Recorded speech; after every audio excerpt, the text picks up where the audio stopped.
നമ്മളെല്ലാവരും ലൈഫിൽ മിക്കവാറും സിറ്റുവേഷൻസിൽ എസ് പറയുന്നവരായിരിക്കും. ചിലപ്പോൾ നമ്മുടെ മനസ്സിൽ തോന്നാറില്ലേ നോ പറഞ്ഞാൽ മതിയായിരുന്നു. പക്ഷേ ആൾക്കാരെന്ത് വിചാരിക്കും എന്ന് വിചാരിച്ച് നമ്മൾ എന്ത് പറയും? നോ പറയാതിരിക്കും, എസ് പറയും അല്ലേ? അപ്പോൾ നമ്മൾ ഇന്ന് സംസാരിക്കാൻ പോകുന്ന വിഷയം അസേർട്ടീവ്നെസ് എന്നതിനെക്കുറിച്ചാണ്. ഞാൻ സിത്താര ഉണ്ണി, കൗൺസിലിംഗ് സൈക്കോളജിസ്റ്റാണ്. നിങ്ങൾക്ക് എൻ്റെ വീഡിയോസ് ഇഷ്ടമാവുകയാണെങ്കിൽ എൻ്റെ ചാനൽ സബ്സ്ക്രൈബ് ചെയ്യാം, ലൈക്ക് ചെയ്യുക, അതുപോലെ കമൻറ്റ് ചെയ്യാം. എന്താണ് അസേർട്ടീവ്നെസ്?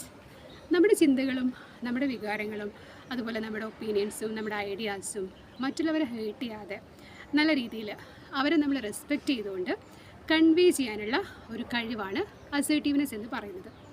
അസേർട്ടീവായ ആൾക്കാർ സിറ്റുവേഷൻ അങ്ങനെ ഡിമാൻഡ് ചെയ്യുകയാണെങ്കിൽ നോ പറയാൻ അവർക്ക് സാധിക്കും. അപ്പോൾ നമുക്ക് ലൈഫിൽ പല രീതിയിലുള്ള ആൾക്കാരെ കാണാൻ കഴിയും.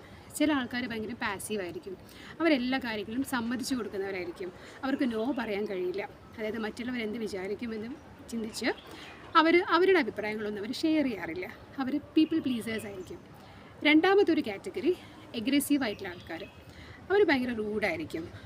സ്വന്തം അഭിപ്രായങ്ങളും ചിന്തകളും എല്ലാം മറ്റുള്ളവരിലേക്ക് അവർ അടിച്ചേൽപ്പിക്കാൻ ശ്രമിക്കുന്നവരായിരിക്കും. ഒരു റൂഡായിട്ട് മറ്റുള്ളവരിലേക്ക് അടിച്ചേൽപ്പിക്കാൻ ശ്രമിക്കുന്നവരായിരിക്കും. മൂന്നാമത്തെ ഒരു കാറ്റഗറിയാണ് അസേർട്ടീവായിട്ടുള്ള ആൾക്കാർ. അസേർട്ടീവായിട്ടുള്ള ആൾക്കാർ അവരുടെ അഭിപ്രായങ്ങൾ, അവരുടെ ഐഡിയാസ് മറ്റുള്ളവരോട് നല്ല രീതിയിൽ കൺവേ ചെയ്യുന്നവരായിരിക്കും. അവർക്കത് മറ്റുള്ളവരെ റെസ്പെക്റ്റ് ചെയ്ത് പറയാൻ സാധിക്കും.